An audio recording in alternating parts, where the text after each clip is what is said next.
A más de medio siglo de finalizada la Segunda Guerra Mundial, una sombra de misterio se cierne todavía sobre la llegada clandestina de criminales y oro nazi a las costas de la Patagonia, el mítico fin del mundo, al sur de Argentina.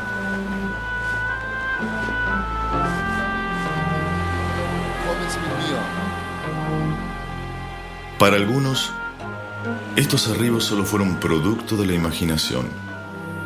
Para muchos, en cambio, sentaron las bases del moderno lavado de dinero y el trazado de una ruta de escapes que contó con la complicidad de países y fuertes intereses económicos que aún continúan impunes.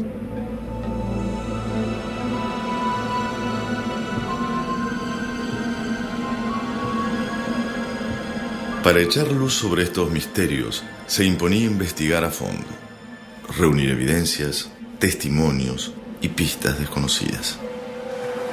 Nadie podía imaginar la red de conspiraciones, secretos y silencios que esperaban al final del camino.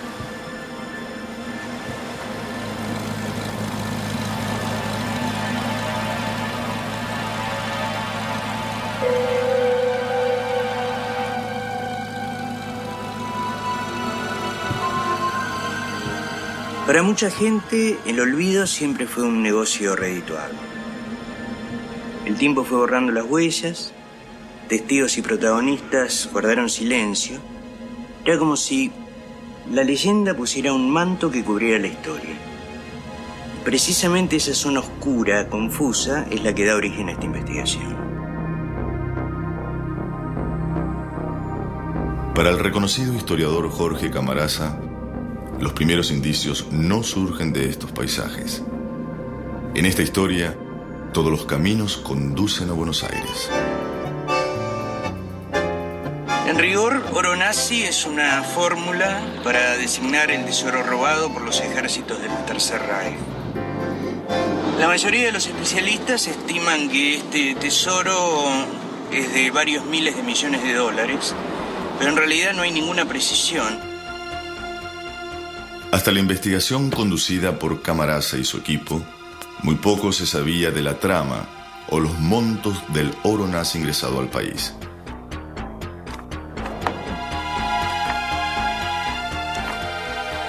Buceando en una intrincada madeja de datos y testimonios, comenzó a vislumbrarse la magnitud de la tarea.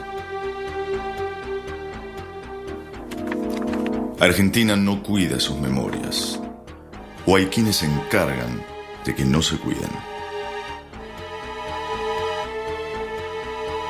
Muchos quisieran olvidar que aquí se dio refugio a criminales como Eichmann o Mengele.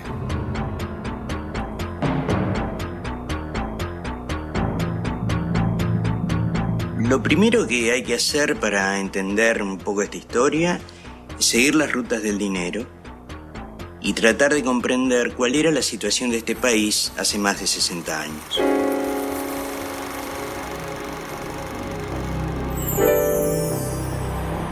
La Argentina era un bastión del nacionalsocialismo, era un país donde la comunidad alemana era nazi, donde el gobierno no iba a hacer, digamos, una persecución, de manera que se creó otra Alemania.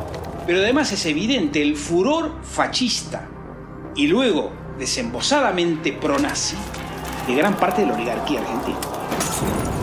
La cantidad de bibliografía que Alemania distribuía era impresionante. Por ese entonces, Hasta Hitler tenía un ministro argentino en su gabinete. Su nombre era Walter D'Arrego.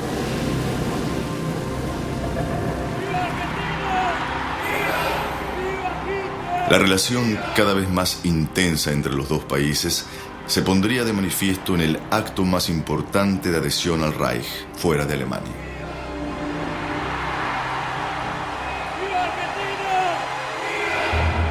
Digamos que sí, que fue un acto muy grande. Estaban desde los clubes hípicos alemanes hasta las empresas más importantes, más los de la embajada.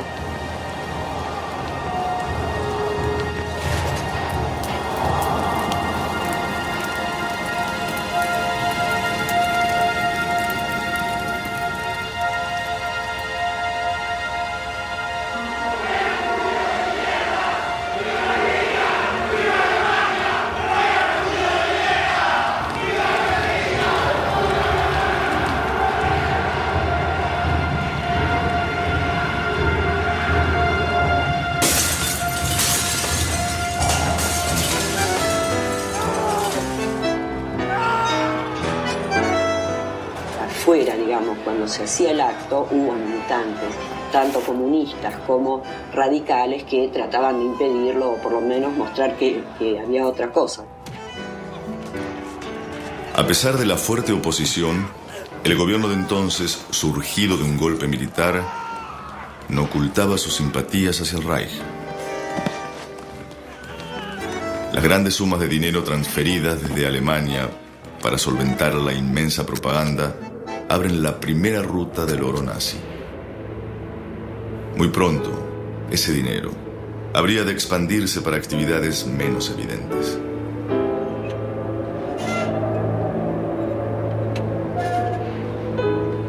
Por ese entonces, al sur de Argentina, en Patagonia, operaba una importante red de espionaje nazi que pronto abarcaría todo el país. Operaban con total impunidad. Hoy se sabe que el gobierno argentino otorgaba a los agentes alemanes pasaportes y documentación legítima.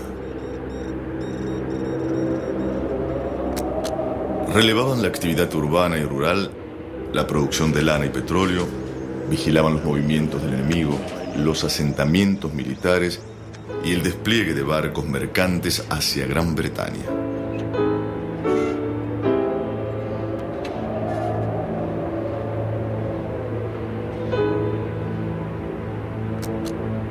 Estas actividades fueron ignoradas por el gobierno militar argentino y la presencia del espionaje nazi se hizo cada vez más importante.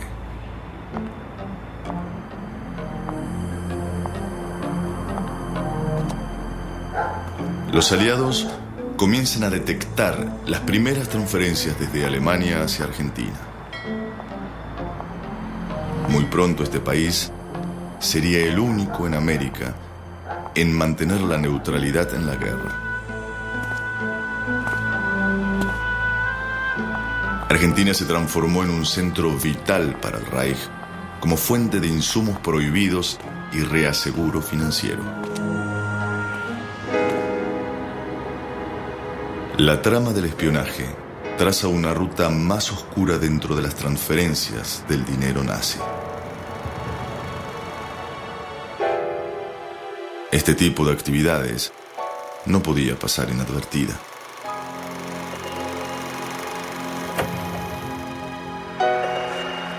Estos microfilms conservan el voluminoso cruce de información de los servicios de inteligencia aliada, precursores a la CIA. Todo este material permaneció en secreto hasta ahora. Yo comencé estudiando material desclasificado de Gran Bretaña y Estados Unidos. Tuve la suerte de ser la primera persona en trabajar con los documentos que hablan sobre un seguimiento muy profundo de todo lo que ocurría en la Argentina.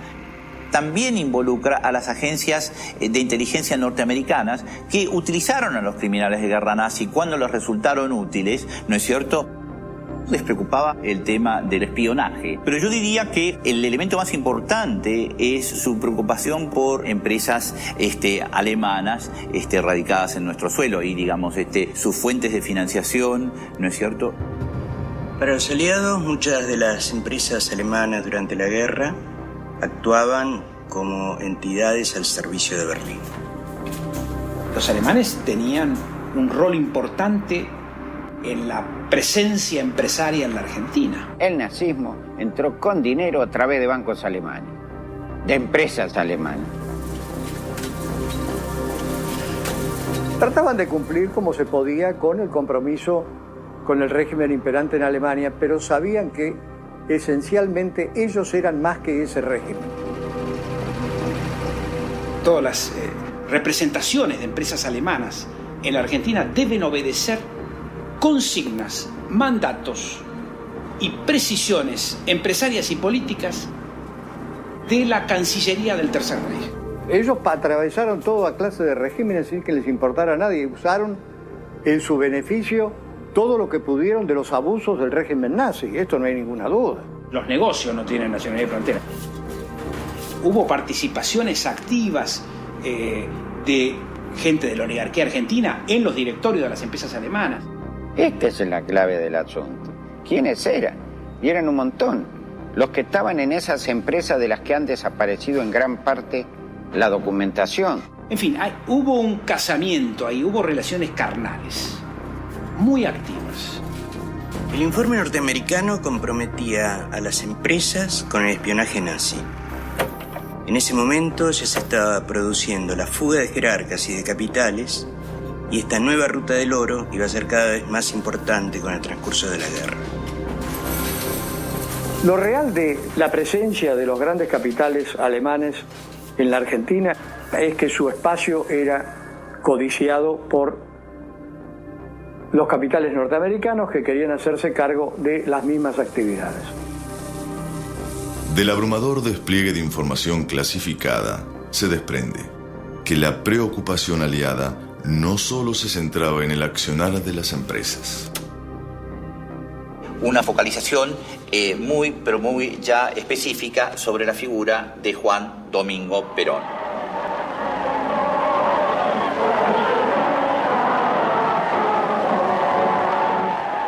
Tres veces presidente de los argentinos, la figura de Juan Domingo Perón es aún una emblemática controversia de la Argentina.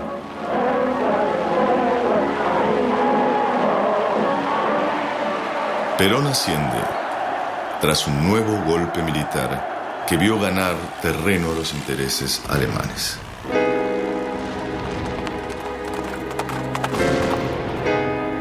Los aliados responden con un fuerte boicot hacia Argentina.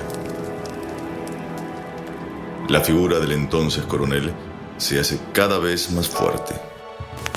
Y esto debe cambiar, caiga quien caiga. Creo que las reivindicaciones, como las revoluciones, no se proclaman, se cumplen.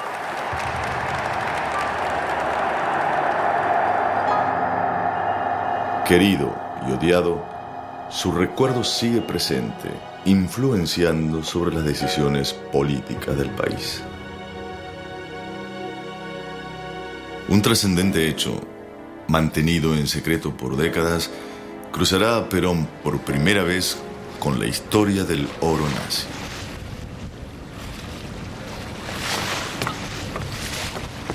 Tras varios años de investigación, el periodista e historiador Uki Goni ha levantado una gran polémica sobre este periodo. Sus libros documentan un incidente escandaloso protagonizado por un agente argentino, hijo de alemanes. Osmar Helmuth era una especie de joven dandy, amante de la marina. Había ingresado en la escuela naval, pero nunca llegó a ser marino, y era a la vez agente secreto del Servicio de Inteligencia Naval argentino y agente secreto de la CSS.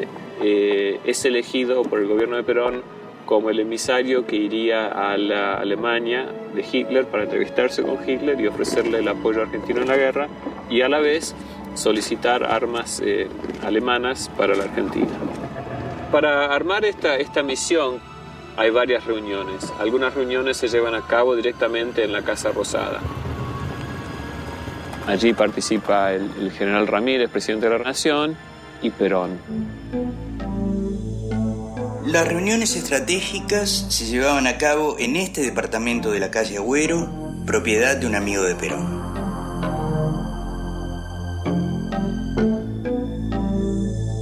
A pesar de lo avanzado de la guerra, cierta ingenuidad del gobierno argentino le hacía pensar que Alemania, dado su poderío, no iba a perder.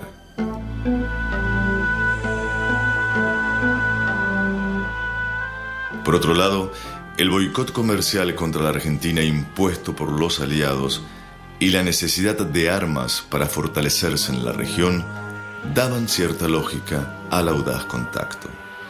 Alemania centralizaba el tráfico internacional de armas. Algunos grupos, que eran los que monopolizaban este negocio, ese viaje les provocaba una competencia inesperada.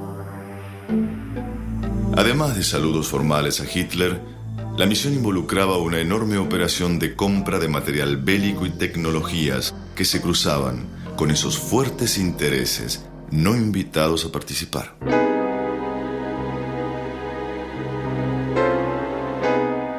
Había grandes divisiones entre los nazis en la Argentina sobre quién debería llevar a cabo esta misión de entrevistarse con Hitler.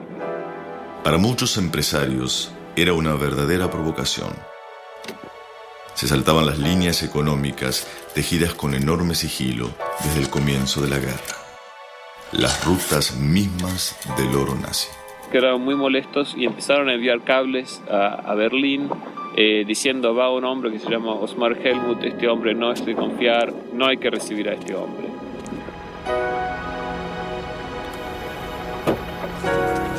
El pacto del gobierno militar argentino era torpe y fuera de época. Helmuth llevaba en su maleta documentación altamente comprometedora para un país definido como neutral.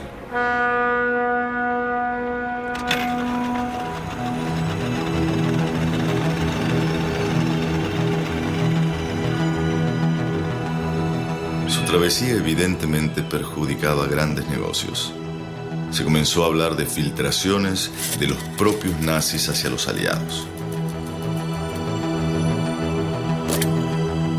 A esa altura de la guerra, los británicos y los norteamericanos habían quebrado el código secreto nazi de radiocomunicación. Entonces estaban interceptando todas las comunicaciones radiales entre Berlín y Buenos Aires.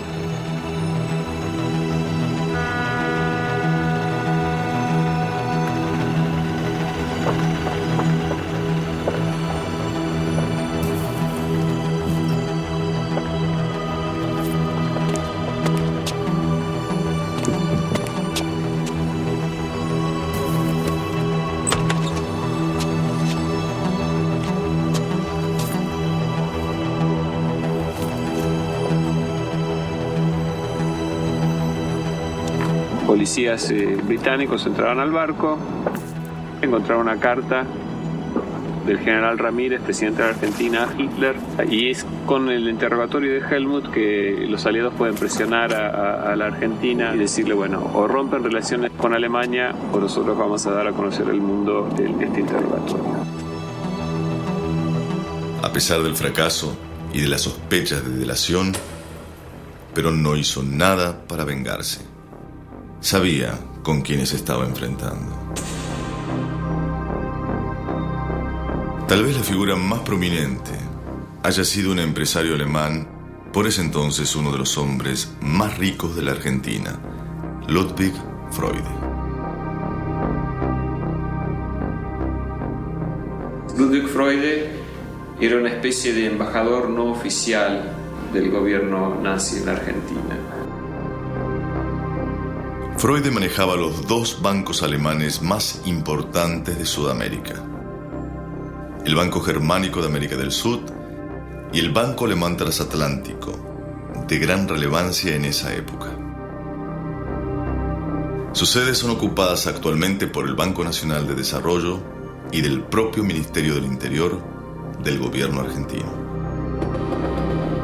El Banco Alemán Transatlántico era un banco realmente relevante. No era chiste. Era un banco que trabajaba, y privado, alemán, que trabajaba para el régimen nazi. Operaban abiertamente con sus cofrades mundiales. Gran parte de ese famoso, entre comillas, oro nazi entró por los bancos. Eran enorme la afluencia de dinero que llegaba en 1941, 1942. Ya en el 42 cambió el curso de la guerra. En el 43 seguía llegando dinero. Ludwig Freude era un líder de la comunidad alemana. Millonario y filántropo, era dueño de la compañía de construcciones viales y edilicias más importantes del país. Participaba además del paquete accionario de sociedades económicamente estratégicas y de un sinnúmero de industrias. Él tenía muchos contratos con el gobierno argentino construyendo rutas para el gobierno. Su yerno era el financista de la red de espionaje nazi. Todas las semanas iba a la embajada nazi, retiraba de una caja fuerte el dinero y se lo daba a los espías nazis en Argentina para financiar sus actividades. Casa en Belgrano, él tenía una mansión en Belgrano, era un centro de reunión constante de los militares argentinos y del establishment argentino con los nazis. Hoy queda poco de esa mansión. Valuado en millones de dólares, sus familiares destinaron parte del predio a lujosos departamentos. Aún se conserva el ala izquierda de lo que fuera su casa en Buenos Aires. Era público, era tan evidente. El gran personaje de esta casa, él era un nazi. Bueno, él era un gran jerarca.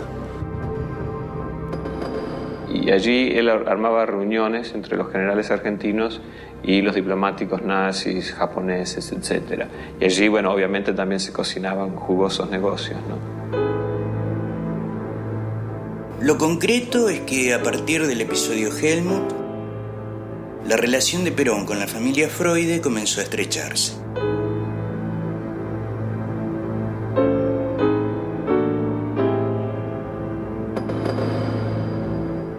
La popularidad del militar creció vertiginosamente desde que comenzó su noviazgo con Eva Duarte.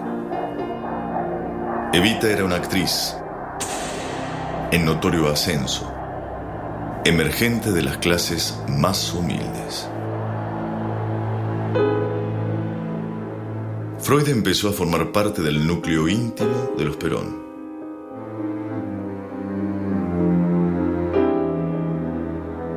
Ofreció su mansión para festejar el cumpleaños de Eva.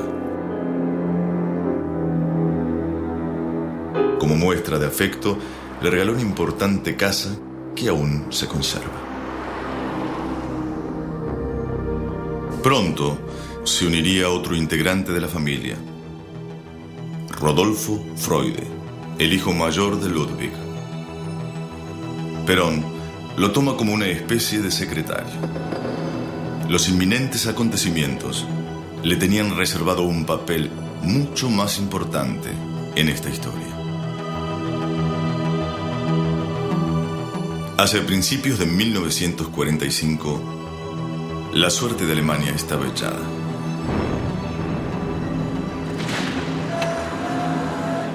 Para congraciarse con los aliados, la Argentina declara la guerra apenas unas semanas antes de la caída de Berlín. Para reafirmar su posición, en un operativo que fue mucho más simbólico que efectivo, termina con algunos focos de espías que aún se ocultaban en el país. Al final de la guerra se arrestó a todos estos espías nazis, entre ellos a Werner Könnecke, que era el yerno de Freude, y Perón se presentó en persona en Coordinación Federal para exigir que se lo dejara salir a Könnecke, porque obviamente era el yerno de su mejor amigo. Y de hecho eso ocurrió.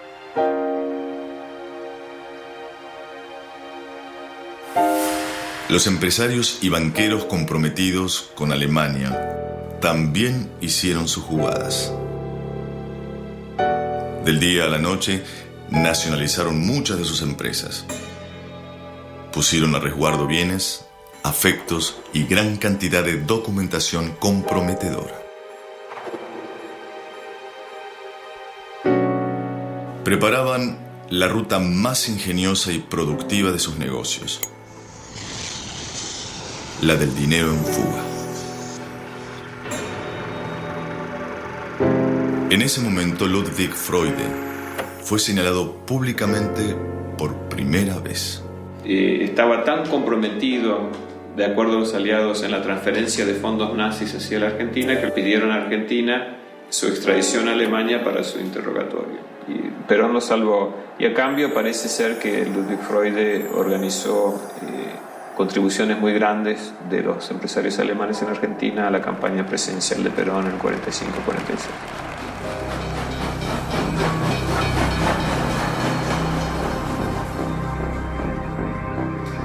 Pero esas aspiraciones presidenciales de Perón preocupaban seriamente a muchos sectores.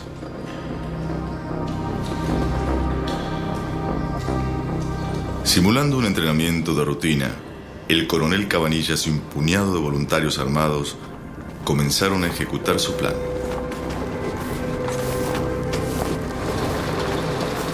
Tenían la información que Perón visitaría una cercana guarnición militar ese mismo día. Ya Perón apuntaba a una conexión con los trabajadores, con los obreros, con el sector más postergado de la sociedad en ese momento. Esto lo sorprendió mucho a sus camaradas. Para los militares en el poder, destituir a Perón, dadas sus simpatías hacia los perdedores, era el gran símbolo que cautivaría a los aliados, creando la fachada de un gobierno purificado. Va a tener enfrentamientos terribles, tan terribles que ese grupo militar del cual llega formando parte él, lo excluye del grupo, explícitamente lo excluye del grupo.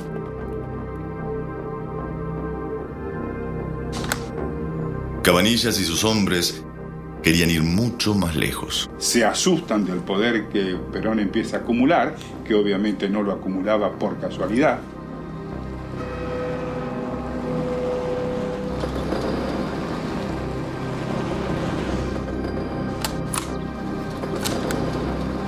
Las órdenes del coronel Cabanillas eran ejecutar a Perón ahí mismo y sin más trámites. Pero Perón, a su vez, adopta medidas políticas de gran riesgo en aquel momento. Eran, digamos, muy poco gratas para Estados Unidos. Con el correr de las horas, los hombres de Cabanillas descubrieron que esperaban en vano. Ese día Perón estaba muy lejos de donde se suponía tenía que estar. Situada en el paraje Tres Bocas de la localidad de Tigre, a 40 kilómetros de Buenos Aires, la propiedad Ostende aún sigue perteneciendo a la familia Freude.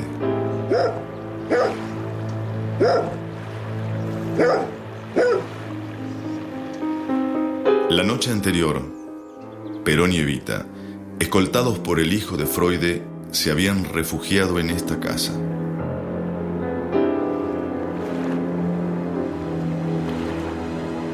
Lo significativo era que, enterado de la amenaza contra su vida, Perón haya elegido este lugar para protegerse. Creo que habla del vínculo tan estrecho que hay entre Perón y los Freude, que él se hospeda en la casa de ellos y el gobierno argentino lo arresta ahí.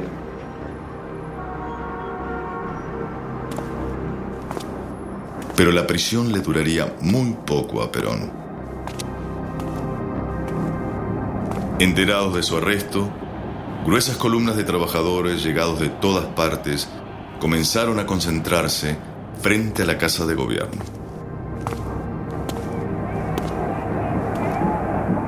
Exigían la inmediata liberación de su líder.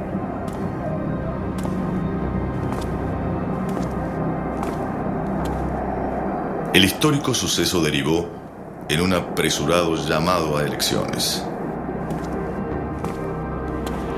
Esa convocatoria y el gran apoyo popular llevaría a Perón a convertirse por primera vez en presidente de los argentinos. En su ascenso al poder, el ahora general nunca estuvo solo. Rodolfo Freude, a quien Perón comenzó a llamar Rudy, fue nombrado flamante secretario privado de la presidencia y jefe de informaciones del gobierno argentino. Dos puestos claves para la llegada de nazis y de sus bienes al país.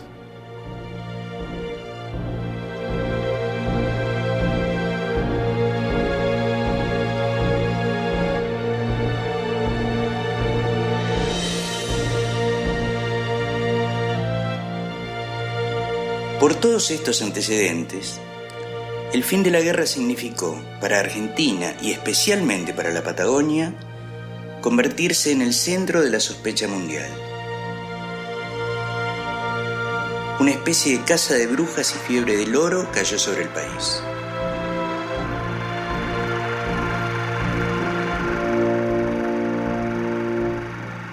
De las leyendas que se crearon con la caída del Tercer Reich, es que acá entraban submarinos misteriosos.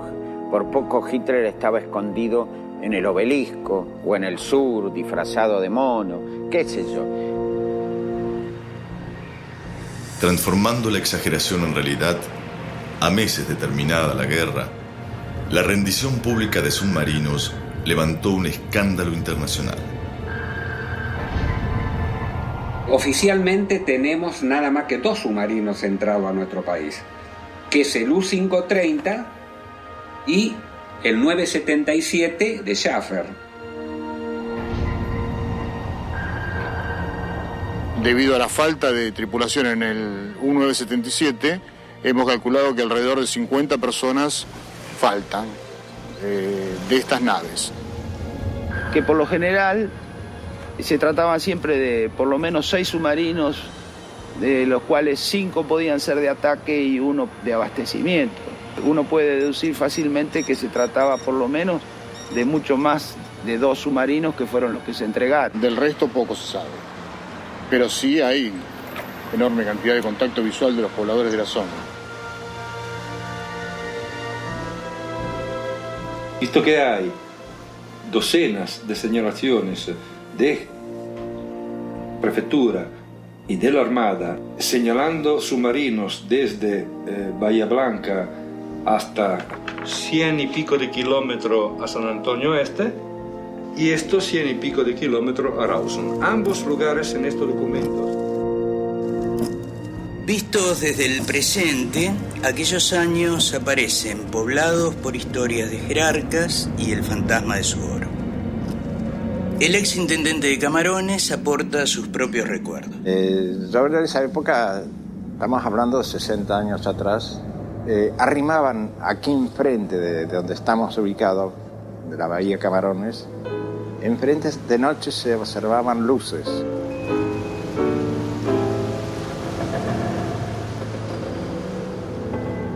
Estamos enfrente mismo donde se producían los desembarcos. Allá donde está aquel barco, en el agua, se ve un perfil de montañas, más o menos por ahí. Ahí exactamente. Ahí es el brazo de tierra que se le llama la estancia de la península, todo eso. Claro. Hundían aquí sus naves con la intención de no dejar rastros, pero no siempre resultó posible. Se encontraban ahí en el lugar tambores vacíos. Encontré una playa llena de tambores alemanes forcados en hierro fundido, marcados como alemanes. Eisenhüttenwerker Tale, cioè sono tambores de acero. Se han conseguido algunos elementos, incluso más de una barra de oro apareció. Al que le achacamos mayor significación es al U-530, porque cargó de un submarino japonés, el I-52, 2.000 kilos de oro. El submarino vino hacia la costa patagónica y desembarcó el oro. Esta es la del hecho real.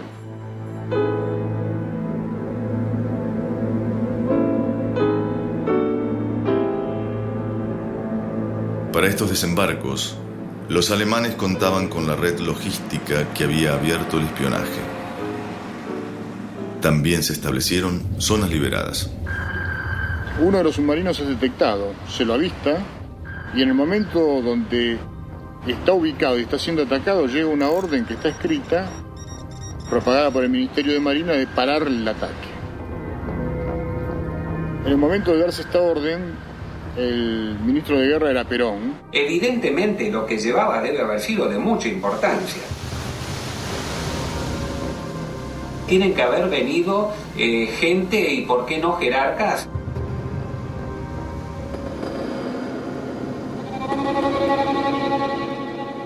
Los fuertes indicios de nazis y de oro desembarcados en Patagonia tienen un origen muy lejano.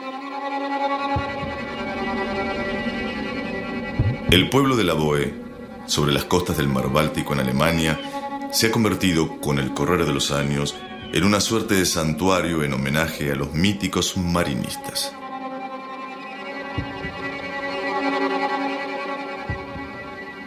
Consagrado a la conservación de sus memorias, el lugar atesora un minucioso registro de sus hazañas bélicas.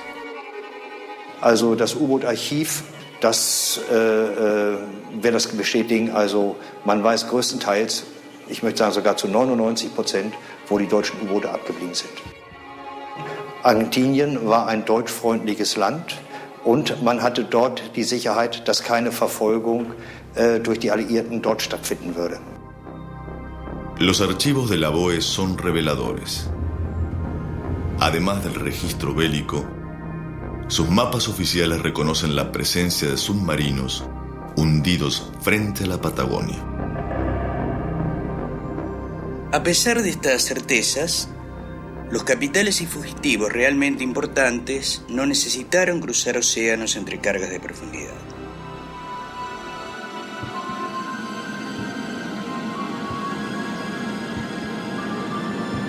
Llegaron bajo la tutela de la mayor organización nazi de posguerra que los esperaba en Buenos Aires. Hoy sabemos que los servicios de inteligencia aliados vigilaban estrechamente los movimientos del secretario privado de Perón. Los nazis ocultos en Austria, en España, ya habían recibido órdenes de Rodolfo Freude de que tenían que quedarse donde estaban hasta que él pudiera organizar su escape de Argentina. Para esta tarea, Rudi Freude reclutó entre sus allegados a fervientes simpatizantes del nazismo, posicionándolos como asesores confidenciales de la presidencia.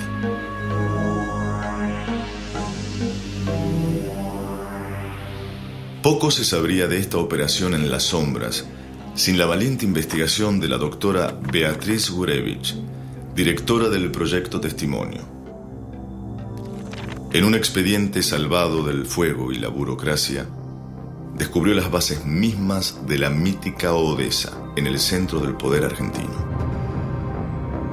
El trabajo fue un trabajo de equipo, porque la profusión de datos de este sumario de casi 600 páginas era enorme.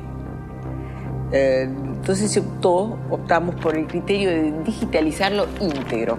Y así pudimos ir precisando algo que no podíamos terminar de definir, que era cuál era la función de los asesores confidenciales, quiénes eran los asesores confidenciales.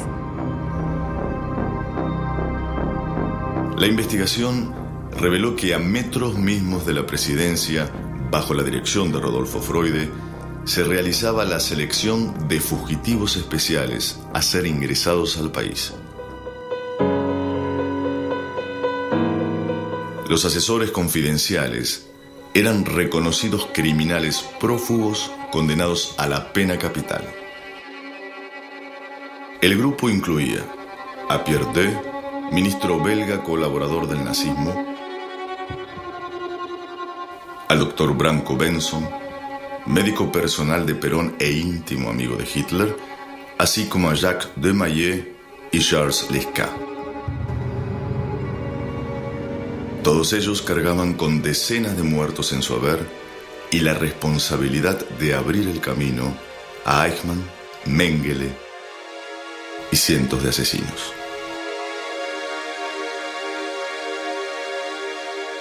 El cuerpo de asesores confidenciales era un sistema paralelo absolutamente ilegal. Este verdadero grupo Odessa, dirigido por el secretario de Perón, basaba su financiación en el oro del Tercer Reich y en fondos del Estado argentino. En varias de las reuniones, junto a Rudi Freude, estuvo presente el enigmático financista Georges Guilbault, prófugo de la justicia francesa por su íntima colaboración con la ocupación alemana. Guilbault de Gay era uno de los principales involucrados en sacar de Francia el tesoro del régimen de Vichy. Guilbault había sido un terrible criminal de guerra francés y aparece en la Argentina como funcionario de la División de Informaciones y como el principal asesor financiero de Perón. Yo dirigí una unidad de investigación sobre este tema, funcionarios de Vichy en la Argentina peronista. El ideólogo es aparentemente Pierre D. Sus memorias inéditas, sobre las que yo trabajé, son miles y miles de páginas dactilografiadas. Miembro fundamental del grupo de asesores, sus escritos confirman plenamente la investigación de la doctora Gurevich. Las propias palabras de Pierre D. despejan toda duda acerca de los máximos referentes de esta organización. Durante 2 días consecutivos, el 5 y 6 de diciembre de 1947, nuestro pequeño grupo se entrevistó con el general Perón. Las autorizaciones eran dadas con el conocimiento del presidente de la Nación, en ese momento Juan Perón. Éramos 6 en esa reunión, todos extranjeros condenados a muerte. El presidente lo sabía y yo admiro su independencia y coraje. Decididamente el mundo evoluciona.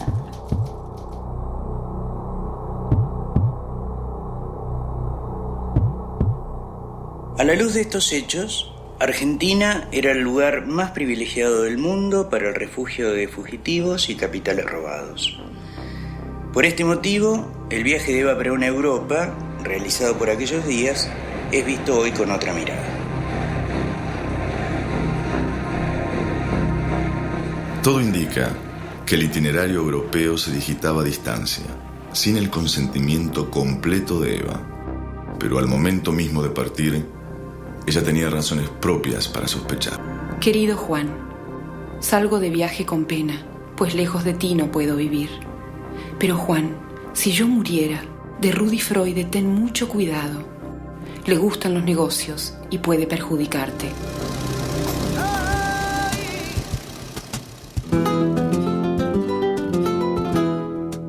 El Madrid actual es una ciudad muy distinta de la que conoció Evita. Aquel pueblo de hambrunas y heridas abiertas por la guerra civil ha quedado en el pasado. Por aquel entonces, Francisco Franco recibía a Evita como si llegara la prima rica de América. Pienso que el viaje de Eva Perón no es muy inocente desde el punto de vista político, porque Perón tenía necesidad de reinstalar a la Argentina en Europa. La verdadera y única causa de todos nuestros esfuerzos y todos nuestros afanes es el pueblo.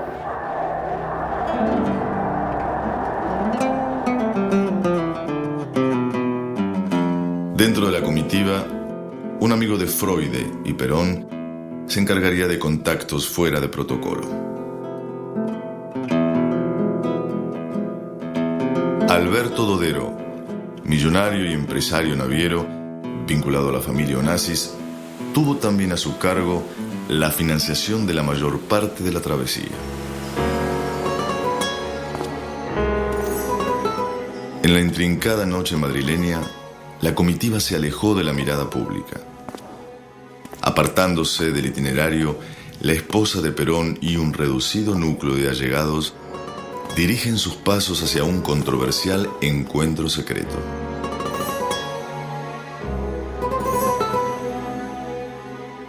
Apenas llegada a este hotel, Eva tuvo la primera de una serie de reuniones misteriosas que se continuarían durante todo su viaje. En este hotel, Eva se reunió con el mago de las finanzas de Hitler, Hjalmar Schacht. A partir de esa reunión, el ex ministro del Reich consiguió asilo para su yerno, el capitán SS Otto Skorzeny, criminal de guerra que había rescatado al duque.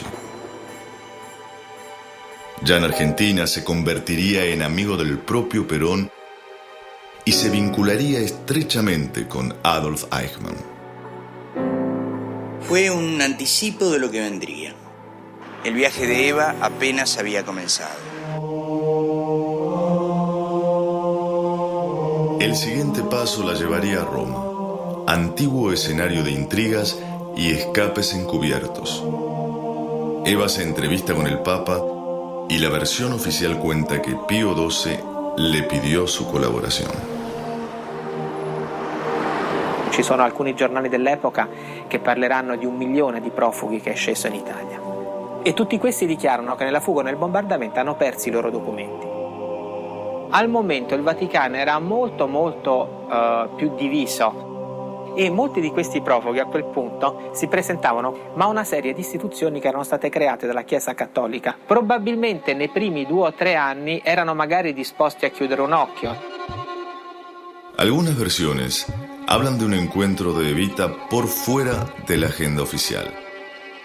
Se habría reunido con el controvertido Monseñor Draganovich. Draganovich era el jefe de la comunidad croata en Roma y fue el principal rescatador de nazis después de la guerra. Trabajaba en este tema con el visto bueno del Papa Pio XII. I croati sono spostati nell'Italia meridionale, tranne un gruppo che si dice trovi rifugio all'interno del collegio di San Girolamo degli Schiavoni. Lo cierto es que luego de ese acercamiento de la misión peronista, el genocida Ante Pavelić, refugiado por Draganovich en este colegio, fuga hacia Argentina. Cuando cae el régimen croata al final de la guerra, el líder, el Führer de Croacia, Ante Pavelić, escapa con un gran tesoro. En parte tesoro de las víctimas y en parte tesoro del Banco Central de Croacia. Este tesoro llegó a la Argentina. Pavelić y más de 2.000 croatas llegaron en barcos de Alberto Dodero. En muchos casos, el precio del pasaje garantizaba la entrada al país. Con el correr de los años, el último tramo del viaje sería el más enigmático. Suiza es, como entonces, un pequeño país y un gran centro mundial de finanzas. La visita de Eva, organizada por el embajador argentino Benito Jambí, suma nuevas controversias. Algunos piensan que así fue para llevar dineros o depositar en bancos suizos, cosas que no se han probado nunca. ¿Ustedes creen que los nazis iban a confiar en una chica de 25, 26 años? Pero Evita no estaba sola. Frank Garbely, autor del film Evitas Geheimnis, echa luz sobre nuevos encuentros y misteriosos involucrados. L'ambassadeur Jambí, à l'époque, la première chose quand il est venu en Europe, c'était de voir des banquiers. Et c'est les mêmes qui organisaient le voyage un petit peu.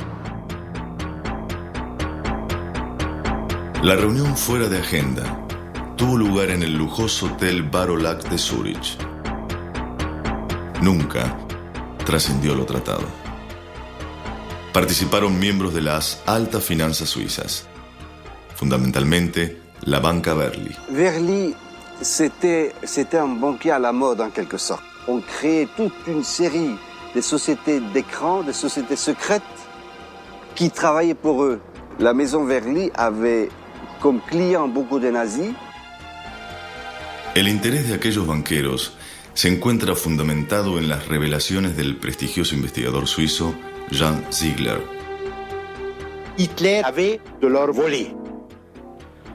Mais personne ne voulait cet or. La Banque nationale suisse l'a accepté cet or, l'a refondu, l'a marqué avec la croix suisse et l'a incorporé dans ses réserves.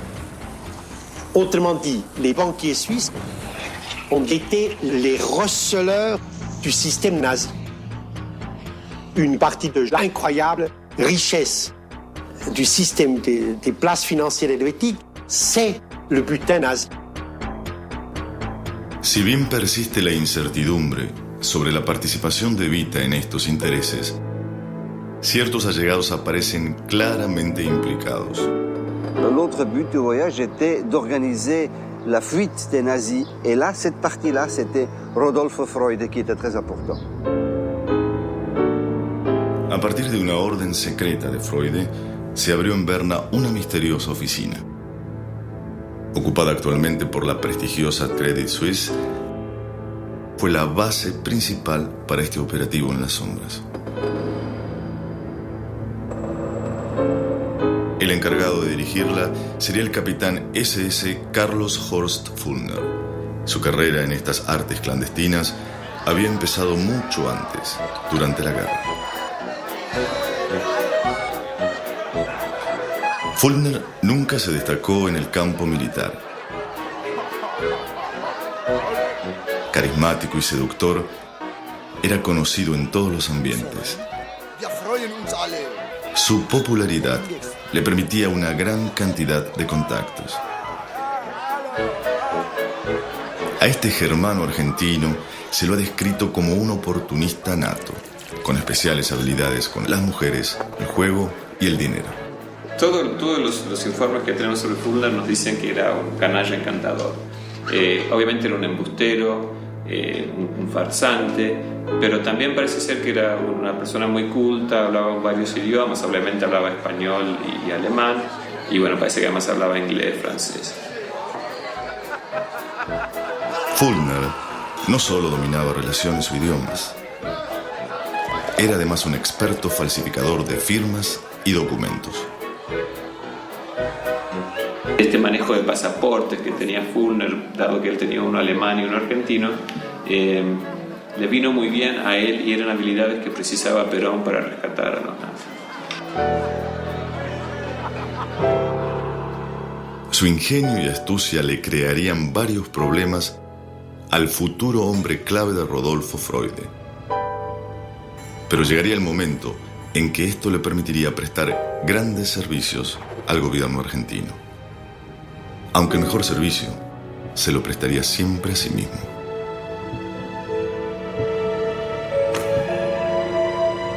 Continuamente acechado por acreedores y estafados, su permanencia en la SS lo mantenía en una confiada impunidad.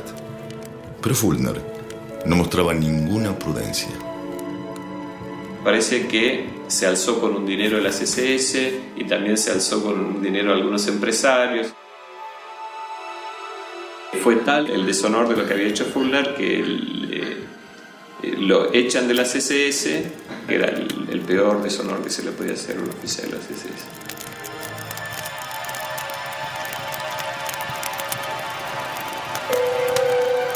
Sin embargo, Carlos Fulner no habría de perder su suerte. Gracias a su pasaporte argentino, logra subirse a un avión y perder su rastro en España, con un considerable botín.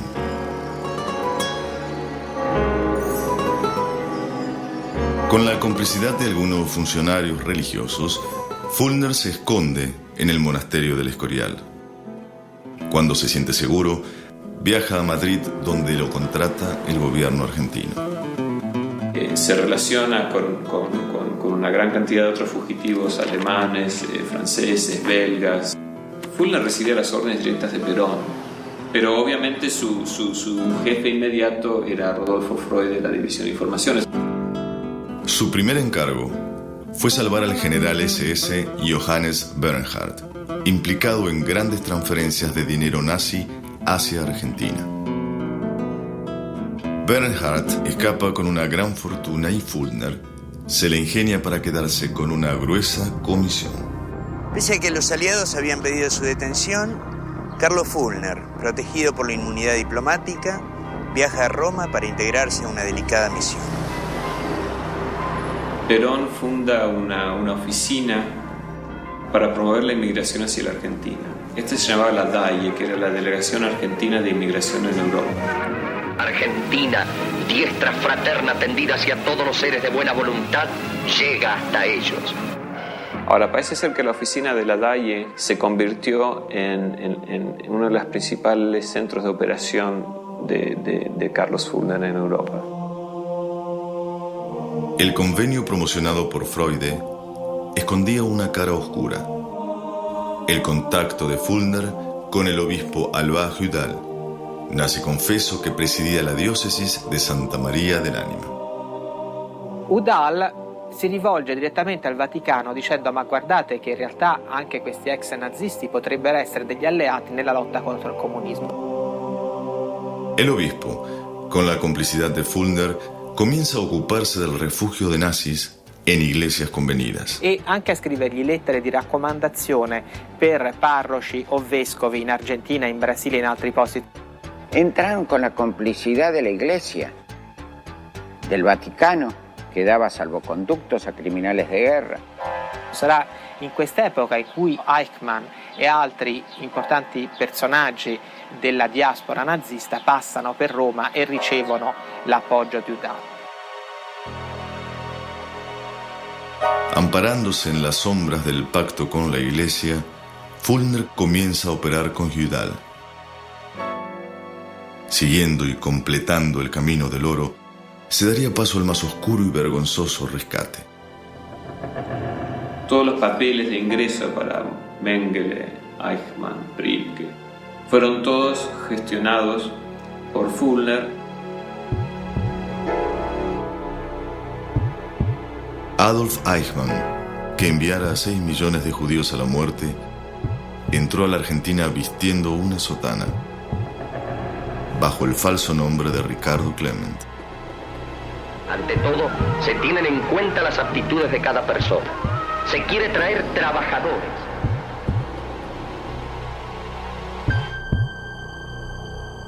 Josef Mengele, alias Helmut Gregor, quien realizara atroces, mortales experimentos con niños para volverlos arios, dignos de mezclar su sangre en el magnífico crisol de nuestra raza. Erich Priebke, alias Otto Pape, tristemente célebre por la masacre de las fosas ardreatinas. De hombres y mujeres útiles que desean venir a trabajar a la Argentina. Con la complicidad de miembros de la Iglesia, los criminales fugan amparados por Fulner y disimulados como legítimos inmigrantes en naves de Dodero. La fuite des réfugiés vers l'Argentine, on constate que Alberto Dodero, il était toujours dans le coup. Por otro lado, Fulner en sus declaraciones también hace referencia a indicaciones, a las órdenes ejecutivas de Rodolfo Freude como un representante de la presidencia de la Nación. Archivos recientemente desclasificados demuestran que los Estados Unidos no hicieron nada por impedir estas fugas. De hecho, documentos liberados dan cuenta que pagaron al obispo Udall para salvar al genocida Klaus Barbie. Pero hay un porcentaje que permanece cerrado porque sigue siendo políticamente sensible. Esta interesada miopía permitió a Fulner subir su apuesta, centralizando su accionar en Suiza.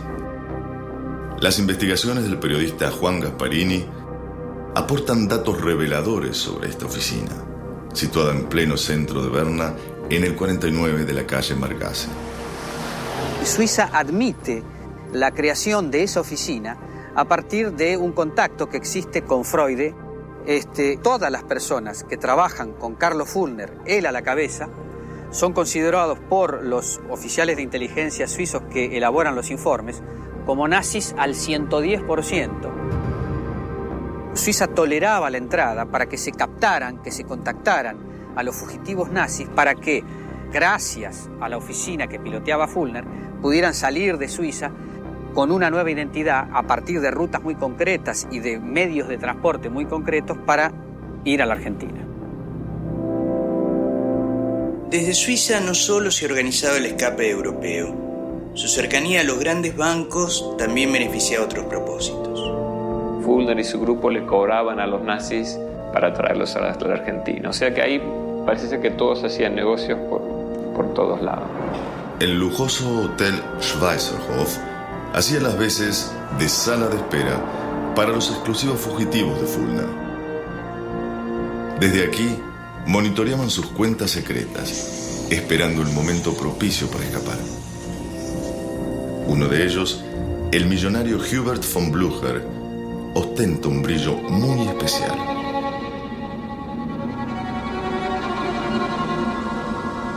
Es indudable que aquí sí llegó oro nazi, oro de los croatas, dineros del régimen de Vichy. Quizá lo más cercano que tengamos a un oro nazi verdadero es el caso de von Blücher. En los últimos días de la guerra, Hitler da una orden, que es que se retire el oro del Reichsbank y toda una gran cantidad de dinero es enterrado en el jardín de la familia von Blücher, que era una familia importante. Von Blücher no era un caso aislado. Por esa época, mucha de la riqueza usurpada por el Reich afloraba de la tierra en busca de su oportunidad. En pocos días, distintas fracciones del fabuloso tesoro nazi fueron despachadas hacia la Argentina. Unido siempre al destino del oro, el enviado de Freud abandona Europa dejando su red establecida. No viaja solo. Uno de los pasajeros que viene en el barco con Carlos Fulner es von Blücher. Y por supuesto todos los demás implicados en esta maniobra de sacar el oro de Reichsbach terminó todo en la Argentina. Alojado una temporada en el elegante Hotel Alvear, von Blücher cambió el equivalente de 400 millones de dólares actuales. Desapareció con la misma discreción con la que vino y bajo protección norteamericana fugó a los Estados Unidos. Carlos Fulner, flamante millonario, disfruta de una vida opulenta, pero no abandona su puesto en presidencia. Su enriquecimiento no desentona. Perón y Evita están llevando a la Argentina a un momento de inusitada prosperidad, con tasas de pleno empleo y profundas reformas sociales. Perón instrumenta una enorme campaña de obra pública y Fulner aprovecha la situación. En lo que es hoy una importante universidad privada, funda su propia financiera, la Fulner Bank, y la Capri, una empresa proveedora del gobierno con más de 300 empleados. Pareciera ser una especie de bolsa de trabajo para exmiembros de la SS. En la provincia de Tucumán, la Capri suscribe con el Estado un jugoso contrato de obras hídricas. El norte argentino resultaba un escondite ideal. Adolf Eichmann fue el más famoso de sus empleados, pero no el de más alto rango en la jerarquía nazi. Un documento exclusivo, perteneciente a uno de los refugiados, muestra parte del plantel nazi de Capri Tucumán, en despreocupada camaradería. Entre ellos estaba el comandante general SS Wilhelm Mohnke, nada menos que el jefe de seguridad del propio Hitler. Muy pronto, Fulner trasladaría al jerarca a un lugar más propicio. Al sur de Argentina, San Carlos de Bariloche resultaría el mejor refugio para un amplio conjunto de nazis. Pero Mohnke no se demoraría mucho en sus encantos. Seducido por una mejor oferta y bajo protección, el criminal parte a los Estados Unidos. Muchos de sus camaradas prefirieron quedarse, diluyendo su pasado en la legítima comunidad alemana de la ciudad. Tal vez los influyera la presencia de la familia Freud.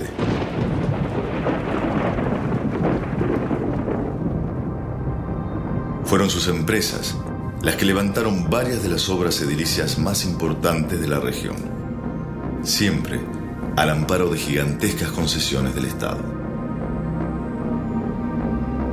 La mansión familiar sigue aún hoy en poder de los Freud. rodeada de un permanente halo de misterio. Se dice que acogía a Mengele y otros renombrados jerarcas en sus visitas a la ciudad. Cumplida su misión en presidencia, Rudi Freude pasaba aquí largas temporadas.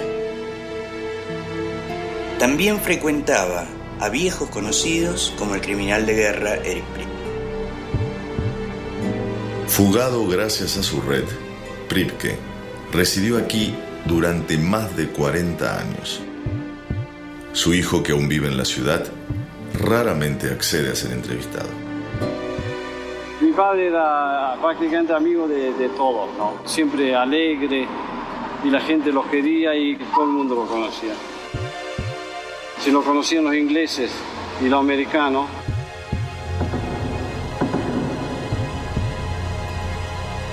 y la embajada siempre le daba la visa, así que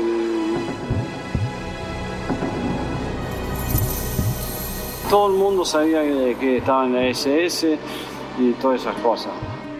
Mi padre tenía la lista de las 335 personas que tenían fusiladas y se ve que había 5 más que se le pasaron sin querer o algo así. A fines de los 90, Priebke fue extraditado gracias a la repentina presión internacional.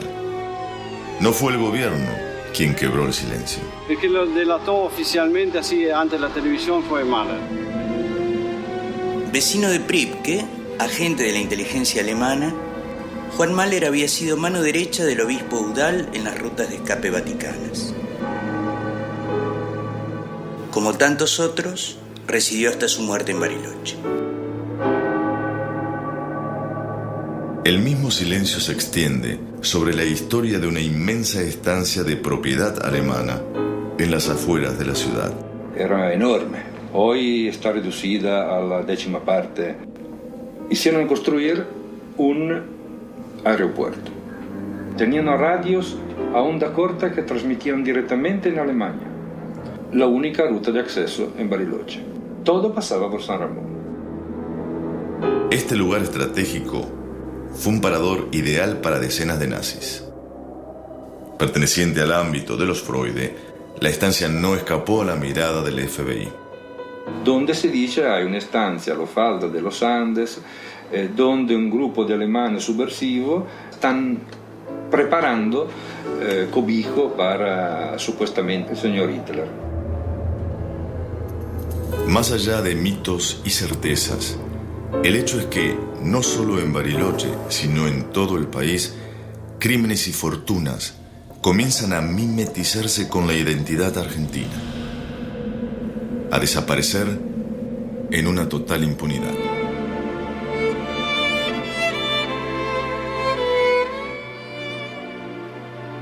Era justamente el último día de nuestra festividad, el día de la Torá. Escuchamos el tumulto, los gritos, los camiones que llegaron. Mi primer día en Auschwitz yo me desmayé. Yo nunca me desmayé en mi vida. Lo último que vi era mirando la última mirada a mi madre. Y vino un amigo y me dio una patada. Dice, Ángeles, levántate, si no vas al horno.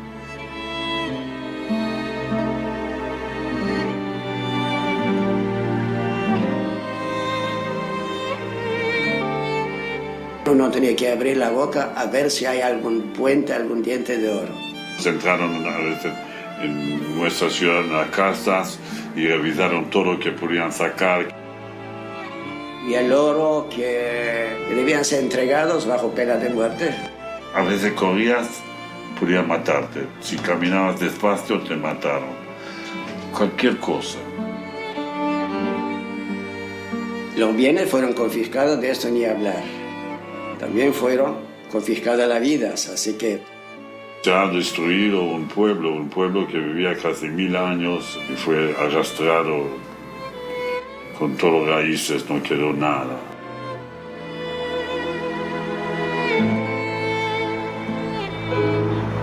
Los rastros de este dolor debían ser eliminados. Con esta misión llega a la Argentina Henry Dürge, banquero alemán y agente económico del ministro de Finanzas de Hitler, Hjalmar Schacht. Recién llegado a Buenos Aires, Dörge comienza a trabajar en el Banco Central de Argentina, donde fue autor de la primera ley de bancos. Junto a Ludwig Freude, es señalado como el responsable de poner a cubierto los capitales arribados. La presión aliada logra imponer una junta de vigilancia para confiscar las empresas alemanas en el país. Dörge era el hombre ideal para limpiar cualquier rastro de los registros. Por sus manos pasaba toda la documentación de los bancos a punto de nacionalizarse. Es decir, van a confiscar o los van a expropiar. Porque hubo todo una mise en scène sobre la propiedad enemiga, ¿no? Porque la Junta de la Propiedad Enemiga los puede despojar o no, o los puede indemnizar o no.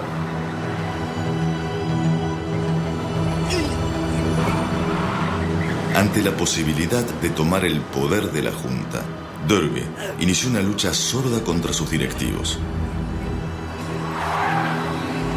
Cegado por su impunidad, ya no le bastaba con destruir documentos.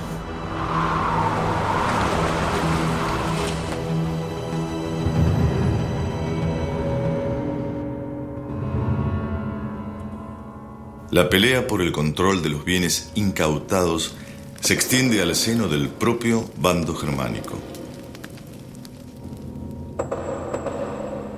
Dörge les estaba resultando peligroso. Su manifiesta inestabilidad, su ambición desmedida y sus comprometedores conocimientos de lo actuado hasta entonces lo ubicaron en el ojo de la tormenta. El triunfo significaba ser el referente indiscutido del poder económico alemán en el exilio. Alguien tenía que perder.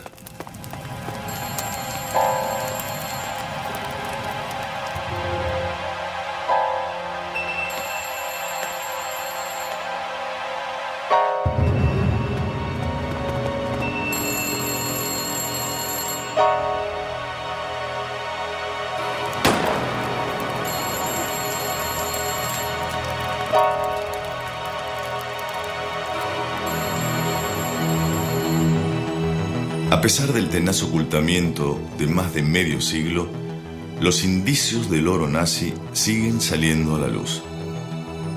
Recientes investigaciones nos devuelven a los financistas que se reunieron con Evita, los dueños de la banca Berli. Estos señores realizaban operaciones de traslado de dinero y de capitales a través de fundación de sociedades en otros países. Los Berli entran en contacto con un personaje que se llama Thilo Martens. Socio de Berli en Argentina, Martens operaba como agente marítimo y vendedor de armas.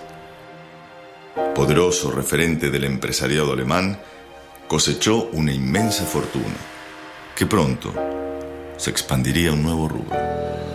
Empezó a funcionar como compañía financiera y pasó a ser posiblemente la número 1 del país.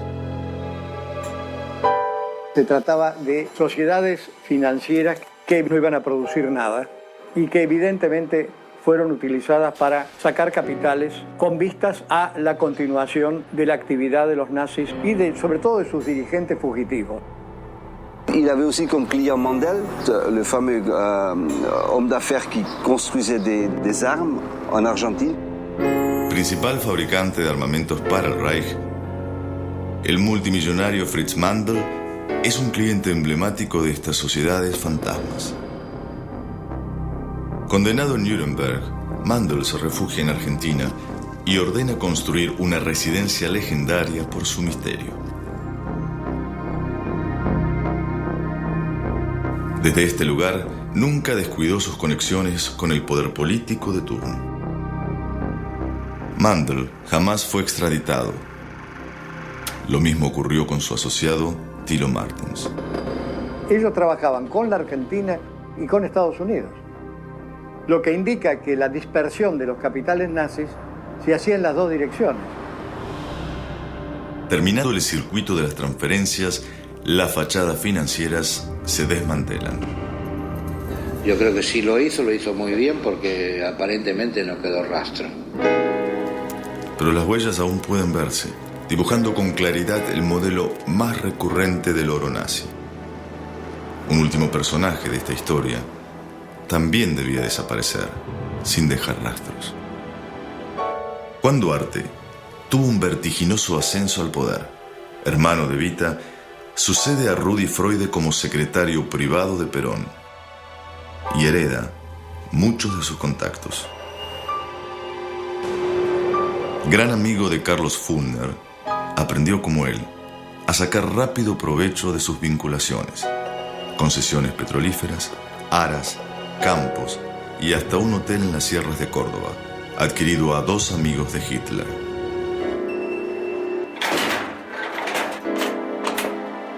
Duarte pronto amasó una multimillonaria fortuna que repartía entre lujos, apuestas y mujeres. Juan Duarte es un personaje que no tiene otro interés que pasarlo bien, y lo pasa tan bien que termina muerto trágicamente, porque exageró el pasarlo bien.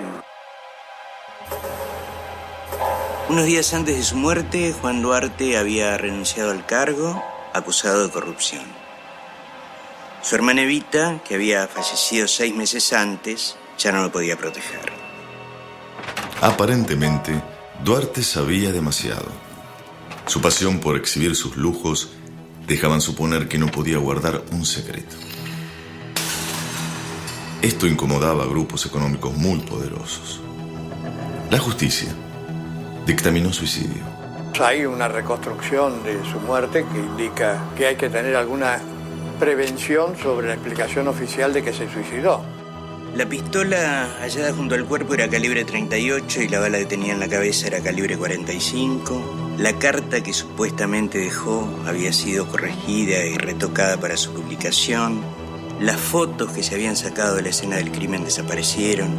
El chiste de esa época era: todos saben que Juan Duarte se suicidó. Lo que nadie sabe es quién lo hizo.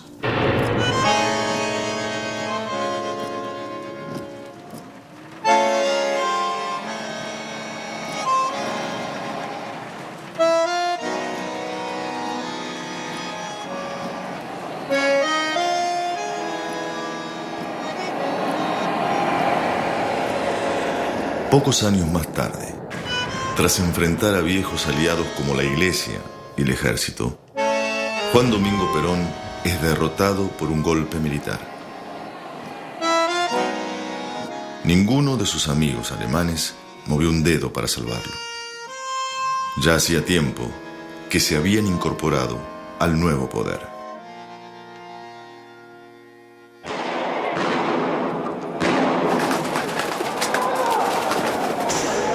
Argentina, a excepción de escasos momentos, se volvió cada vez más violenta e injusta. Por eso mismo, un ámbito propicio para los grandes negocios.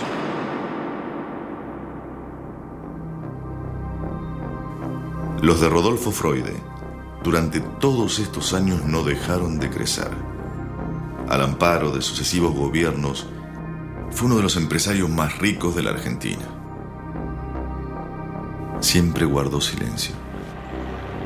La producción de este film intentó llegar a él en diversas oportunidades. Vi una cámara y... Huye. Y si él jamás ni que se pasen día y noche que ustedes no lo pescan en el parque. Y esto es uno de los que sabe. De la guita que le sacaban a los judíos. Finalizando la realización de este film, Rodolfo Freude fallece a la edad de 81 años. Fue sepultado junto a su padre.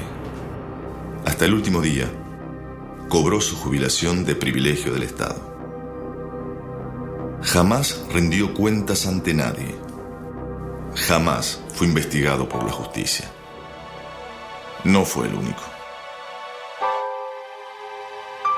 Compartiendo negocios y predios con Freude, Thilo Martens multiplicó sus ganancias beneficiándose con el periodo más oscuro de la historia argentina.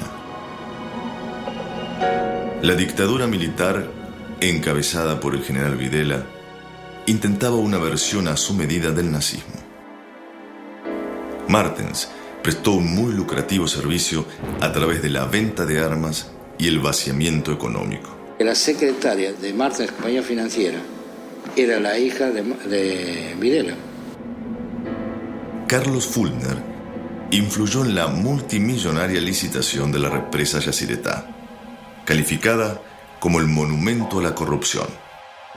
Fulner ramificó luego sus negocios junto al jerarca nazi Hans Rudel. Y se pueden encontrar algunos de esos directores 20 años después de terminada la guerra en otras tantas sociedades. Ese manto de impunidad protegió a todos los implicados en este film. Incluso cuando otro gobierno peronista presidido por Carlos Menem prometió impulsar la primera revisión oficial del pasado nazi en Argentina. Verdad que evidentemente es necesario que conozcan la comunidad internacional. A pesar de la seriedad de algunas de las investigaciones, el informe final fue insuficiente y tibio. Lo que pasa es que una historia de estas características no se puede cerrar por decreto. Prueba viviente de esto es el ex secretario de Goebbels. Nunca investigado, aún reside bajo su verdadero nombre a minutos de Buenos Aires. Y hoy, con casi 100 años, todavía soy nacionalsocialista. Yo conozco a Hitler, era sumamente positivo y para mí simpática. Claro que yo la conocí a la familia Freud. Odessa, eso era organización clandestina. No me pregunté si soy amigo de los judíos. No, de ninguna manera. 2 devastadores atentados antisemitas enlutaron al país. Se cobraron las vidas de más de un centenar de argentinos. Aún permanecen impunes. Y cuando yo miro el edificio nuevo de la AMIA después del atentado terrorista, estéticamente me parece una maravilla. Pero no hay rastros de lo que pasó. Lo que se hizo fue tapar todas las huellas. Este es un aspecto de la cultura argentina que es digno de ser estudiado. ¿Por qué tenemos que construir una lápida sobre distintos momentos de la historia? Fueron.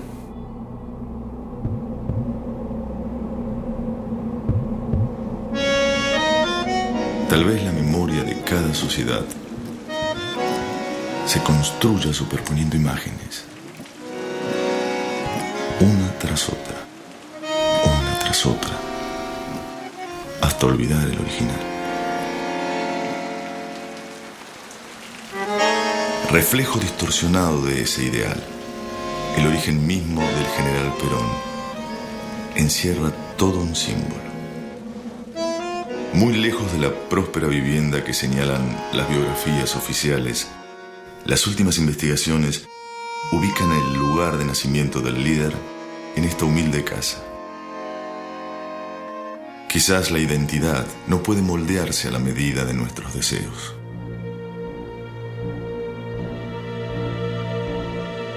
La trama del oro nazi, aunque insoslayable, no representa toda la historia de este país.